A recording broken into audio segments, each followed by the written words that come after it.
The forward-thinking leaders that we work with embrace the opportunity to invest in the ecosystem enhancement and conservation, and they take it as an opportunity to celebrate the success of that.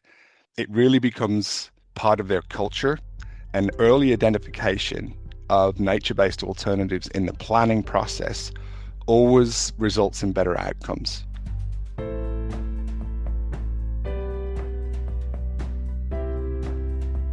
Welcome to Sustainability Leaders. I'm Michael Torrance, Chief Sustainability Officer at BMO. On this show, we will talk with leading sustainability practitioners from the corporate, investor, academic, and NGO communities to explore how this rapidly evolving field of sustainability is impacting global investment, business practices, and our world. The views expressed here are those of the participants and not those of Bank of Montreal, its affiliates, or subsidiaries.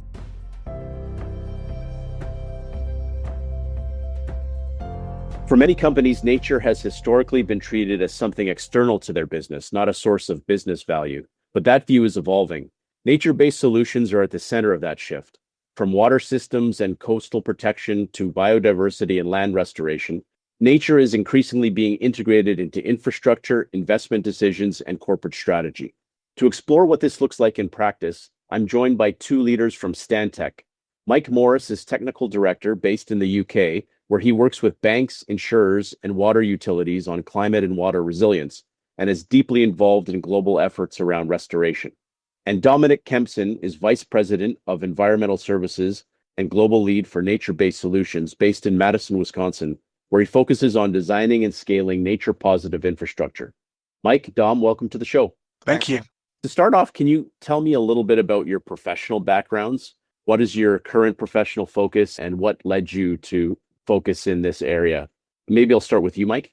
Yeah, thanks, Michael. So I've been at Stantec for just over 3 years. So I've had 20 odd years in the environmental ecosystem restoration world, predominantly in charities in the UK. So I've been involved in some of the largest landscape scale restoration projects, including upland peatlands in Wales and river restoration on the UK's longest river, the River Severn.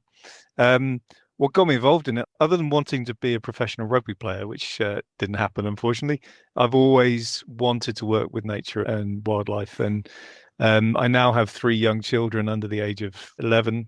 And it sounds coy, but I want to leave the world in a better place for them. I'm of the generation that has lost a massive amount of wildlife and wild spaces in the last 50 years. And I can see so much opportunity and benefit to reverse that, and I'm very proud and passionate to be involved in those kind of programs to do so. And being at Stantec, I lead our integrated catchment or watershed approach in the UK, and that gives me the opportunity to work with all our clients. And how about you, Dom? Yeah, so my background is in ecology and ecosystem assessment and construction and repair. I actually did my dissertation work in North Wales in Mike's backyard up in the Snowdonia National Park. So I've been doing this type of work for 30 plus years, been with Stantec for 15 of those. And really my passion is to take it from concept to reality. Much of what I do is really based around taking those concepts, taking those designs, and putting as much of the investment as possible into getting projects in the ground. Being the global lead it's probably the world's best job. I get to be engaged in our teams in Australia, the UK, Ireland, our European opportunities. We're doing projects in Taiwan.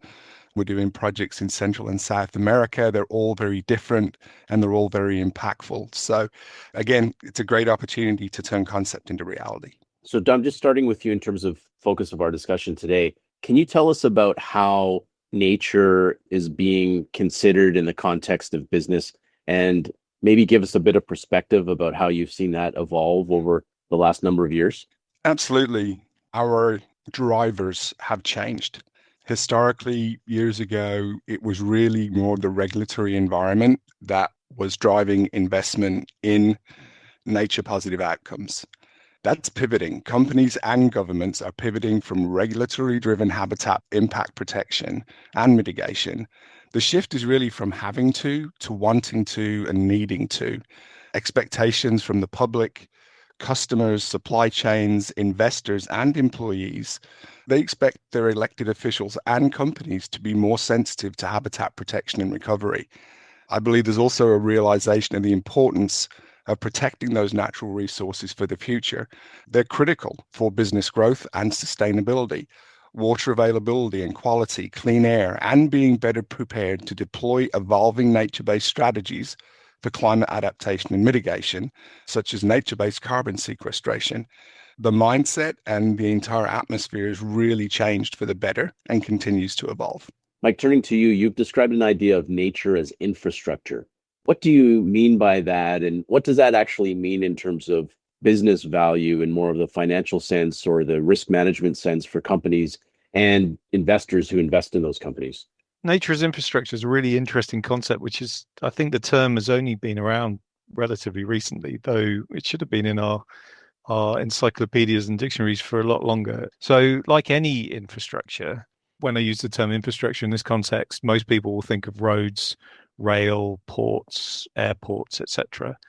Nature is infrastructure when, like those other types, it provides and performs a service for us, either as a society, business, or a government upon which we rely, really. And we can price those other types of infrastructure. We know how much a road is worth and how much it costs. But we need to better understand nature in that space as well, because nature provides us with a huge amount of benefit, either direct to society or investment on a balance sheet as part of the assets of a private company. And this means once we know the value of that to a business or to society, we can put a risk against that. And we can understand how that links into our business models or our value chain. And once we've done that, as Dom's mentioned, we know how to mitigate it and we know how to mitigate those risks. So many of our clients, whether they be landowners, utility companies, government bodies, they know they can't undertake every action necessary, perhaps, to reduce the entirety of a risk. So we're seeing and we're working and providing the governance in place to allow our clients to collaborate with one another under the concept of sort of a shared risk model. And a large part of my work in that is around this concept of integrated watersheds or integrated catchments, in the fact that if you just look at flooding as a single example, everybody benefits from flood risk, but not one organization or one company can be part of that. But the infrastructure to be put into the watershed to reduce flood risk is essential, and it has a value. And nature is a big part of that. That's interesting. So building on that, then maybe turning to you, Dom, thinking about nature-based solutions that you've seen implemented or conceived of, what does that mean in terms of practical application by companies and investment? What are some real-world examples that you've seen that can illustrate the broad concepts that you've both discussed? So the overall concept of biodiversity is complicated and often it's poorly understood. So in order to make it easier for companies to understand and execute those outcomes, we work with our clients to identify opportunities to leverage those natural systems to address their present and potential future challenges, and then come up with strategies that will help them communicate that investment in measurable and definable metrics that are simpler, such as the number of acres restored, the types of habitat that's been conserved, the miles of stream or river protection and restoration. We make their work defensible and we help them communicate it in a language that can be understood, and it is meaningful at a local community level, at a national, and from a global perspective. Some examples, we've worked with power generation and data center developers on treatment and water storage wetlands, which reduces their water usage for cooling purposes, and often the water that's returned back into the environment is actually cleaner than it was when they extracted it. We work with urban communities to develop natural areas and green infrastructure, as Mike mentioned, within our cities to reduce heat islands, improve stormwater quality, minimize flooding, and improve runoff to water surface bodies. We've worked with coastal communities and coastal infrastructure to develop both nearshore and offshore nature-based alternatives, such as reef structures, that will actually reduce coastal storm risk damage, but it also provides critical habitat for marine species and improves fisheries that support an ongoing blue economy. In general, we get practical, and I believe our clients appreciate that. So Dom, you mentioned AI data centers We've heard a lot in the media about water usage, community backlash, trying to understand how do we achieve our goals as a society in terms of increasing our ability to leverage these new technologies. But then there's the environmental impacts of that. Can you just elaborate on what you've already mentioned in terms of how nature plays a role in achieving those somewhat competing goals? We're seeing from our data center client base, they are very interested in any number of things. They are very cognizant about the potential environmental impacts that their operations can have. They're also very cognizant of the potential impact to local communities. They're also cognizant that their business needs to be future-proofed and climate-proofed. They look to us to help them develop solutions that benefit their operational needs, but also provide benefit to nature and provide benefit to local communities. They're very aware that doing more to be as mindful about their water usage, the heat that's generated, just the land use in general, both inside the fence lines, within buffer zones, and outside, is something that's a very real challenge for them to do that well. So they realize that nature has a place in future-proofing their business, being resilient to climate adaptation, but they also recognize their responsibility to mitigate, if you will, but also put nature first and invest in that, both from the nature benefit itself, but also to benefit the communities that they live and work amongst. We did a fairly large river restoration project that was funded by one of our data center clients in the Midwest. It was extraordinarily successful. It brought together a local conservation entity, the local community, obviously our science and engineers and folks working with them to redesign and re-meander what essentially was an old farm ditch. And we're starting to see recruitment of species into that project within 12 months that probably have not been in that river system in over 100 years. We executed an amazing project in Taiwan. The Dahan River is a crucial source of drinking water for the greater Taipei area. To preserve the quality and the long-term sustainability, the city came to us to help them come up with some options. So we use nature-based solutions to facilitate the improvement plan, from waste treatment and purification to preserving an ecologically important habitat. The design really focused on safeguarding, restoring, and promoting the resilience of this really sensitive area, including growing existing forest and bamboo groves, and to some T&E species that are endemic to the area. Your example in Taiwan, Dom, and this particular example in the UK, it's that multifaceted area of nature restoration that it just adds weight to why we should be doing it more. So our teams in Australia, our nature-based and marine science teams, work closely with the Gold Coast on the coast of Australia. It's well known for its beaches, hinterland, sea life, and as a general tourist area, but it's continually evolving. So we were engaged by the city of Gold Coast to help them design, engineer, and provide environmental support for the creation of the region's very first artificial dive attraction.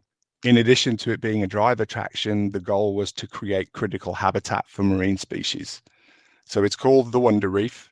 It's the world's first submerged floating reef. It features 9 tethered flutes, I guess is the best way to explain them, that have now evolved and are covered in marine growth and populated by any number of fish and mammal species. They're situated at Main Beach at a depth of around 30 meters. Before the flutes were put in place, we did a full ecological assessment. We evaluated the potential species, all of those pieces, and took the entire project through all approvals prior to construction and post-construction monitoring. It's expected and has been providing significant economic benefit. It's generated jobs, it's built capacity of the operators and businesses locally, and frankly is performing really well as a very large and extensive artificial reef system, which also supports blue economy. Fantastic. These are great examples. Mike, you mentioned in that context of business, the question of valuing nature. And there's been a number of initiatives that I'm aware of around the accounting for that, the value of nature.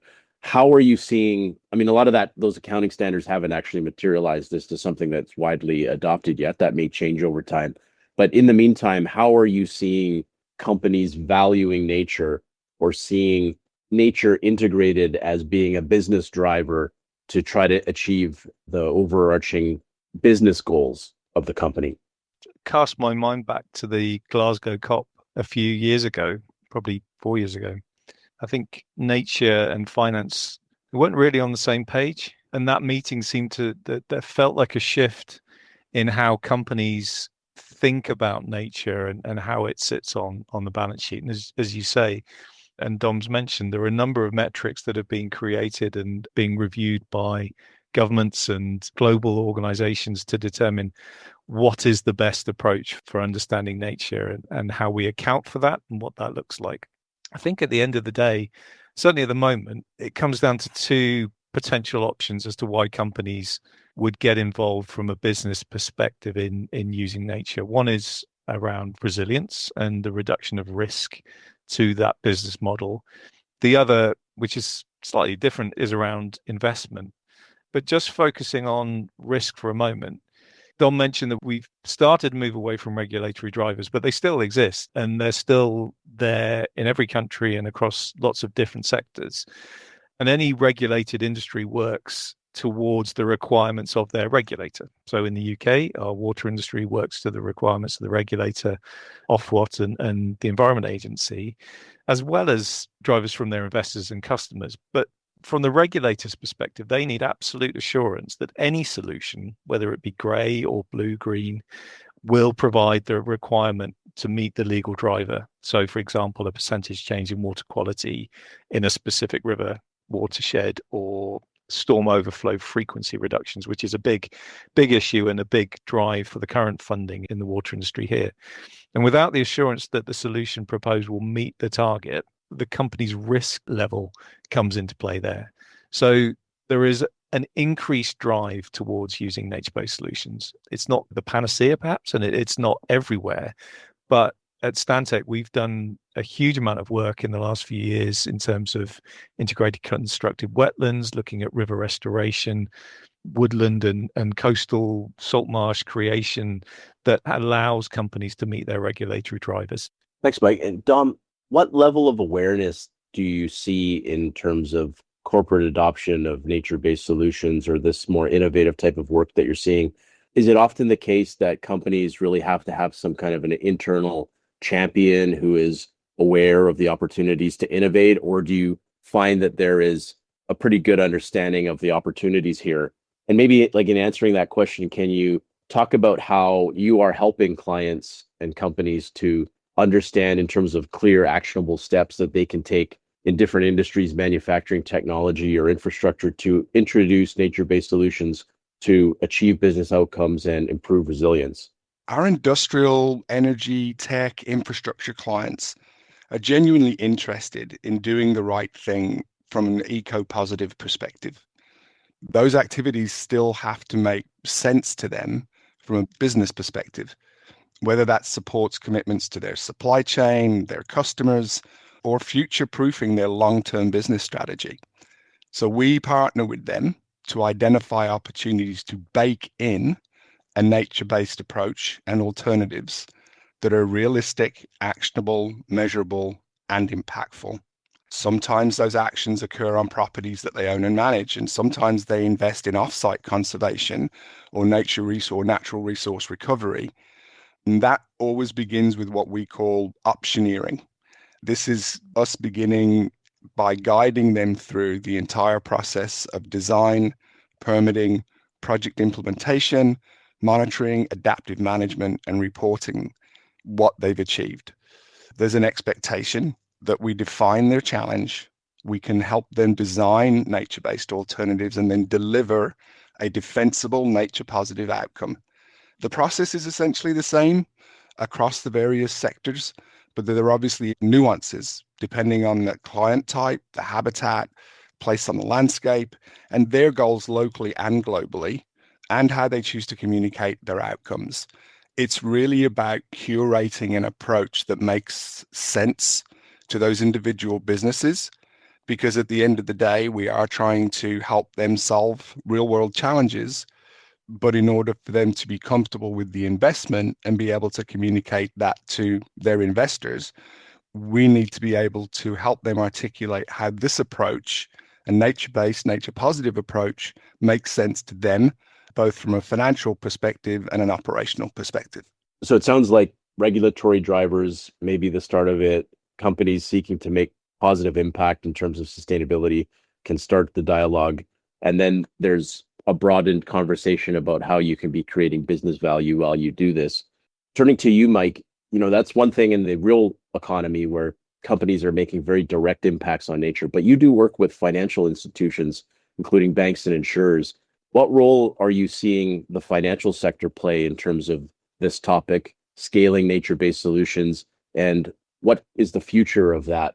It's a really important question, and it's one that excites me, I think, is the fact that when you look at nature restoration, especially at the scale that we need to do so. So I'm sitting in the Midlands in the UK. We are one of the most nature depleted countries on the planet, which is horrific for me to have to say that, but is a fact. That means that we all need to come together as a society to make a difference, whether you're a government, a private company, an NGO, a community, or part of the financial institutions. And as you'll know, and I'm sure BMO have direct links with a number of UK-based financial institutions and banks, insurers, etc. London is still a major hub for that approach, as is across Europe. And we have had conversations, and we are engaging with a number of different types of organization that are involved in natural solutions to some of the biggest tasks that we have. And I think the reason that they're starting to become more involved, and some have been involved for many years, and some are perhaps understanding the importance of nature and nature restoration more as we go forward, is the fact that if you look at recent figures, more than half of GDP globally is directly linked to nature. So nature is not a nice to have. It's absolutely essential to our economy. We've got massive portfolios under investment from banks, private investors, sovereign investors, which are directly reliant on nature in terms of its own resilience and how that's going to develop going forward. You've got insurers who are struggling to continue insuring property, either commercial or residential, in areas of wildfire, in areas of flood risk, where climate mitigation as well as nature restoration can play a major part in reducing the impacts from that. And we had London Climate Action Week, where a vast majority of the major banks, private equity, sovereign investors, insurers, pension funds, they were all hosting events that had nature, resilience, water stewardship at the heart of everything that they were talking about in terms of reducing those risks on their portfolio. So the obvious one in terms of how they can play that role is providing capital and looking at finance and structuring deals through loans, bonds, etc., blended finance. There's a lot of partnership engagement between banks and NGOs that are taking place at the moment because there are opportunities for nature restoration and resilience around that.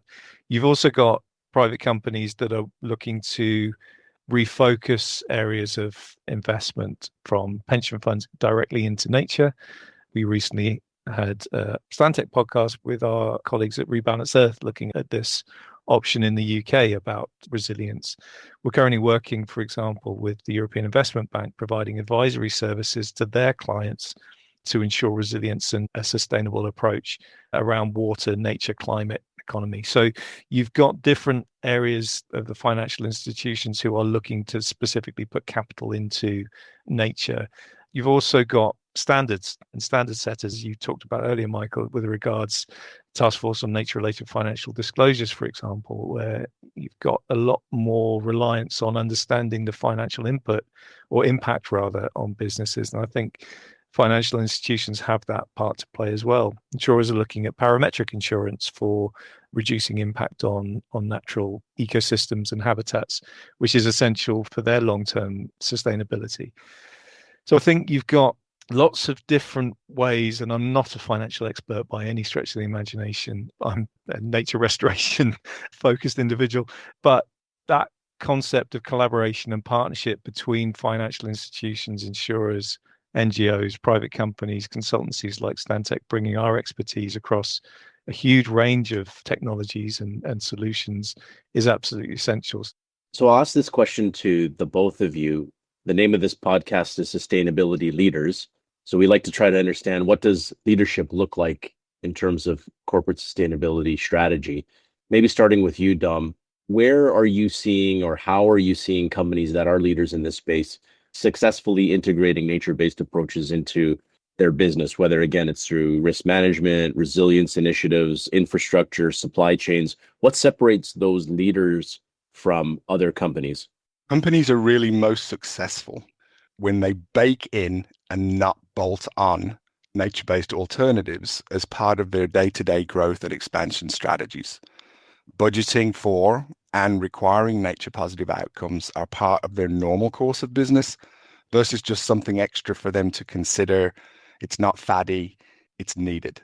The forward-thinking leaders that we work with embrace the opportunity to invest in the ecosystem enhancement and conservation, and they take it as an opportunity to celebrate the success of that.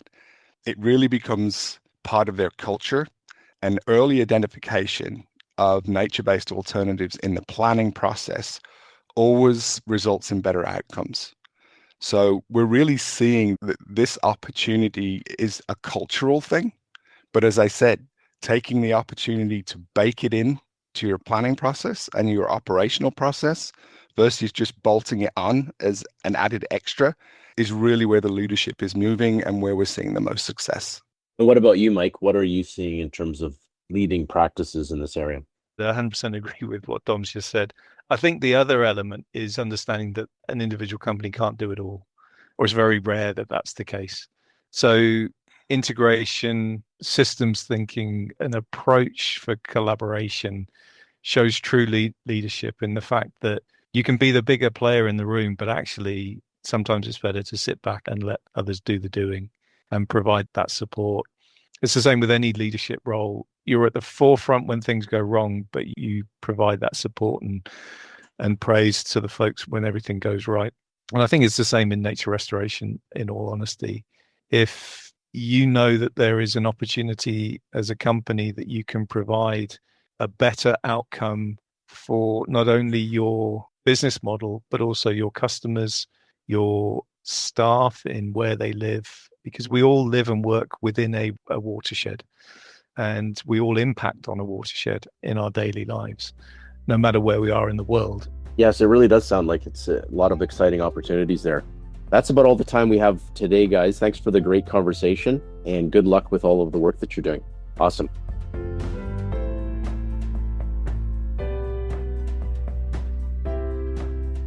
Thanks for listening to Sustainability Leaders. This podcast is presented by BMO. You can find our show on Apple Podcasts, Spotify, or your favorite podcast player. Press the follow button if you want to get notified when new episodes are published. We value your input, so please leave a rating, review, and any feedback that you might have, or visit us at bmo.com/sustainability leaders. Our show and resources are produced with support from BMO's marketing team and Puddle Creative. Until next time, thanks for listening, and have a great week. For BMO disclosures, please visit bmocm.com/podcast/disclaimer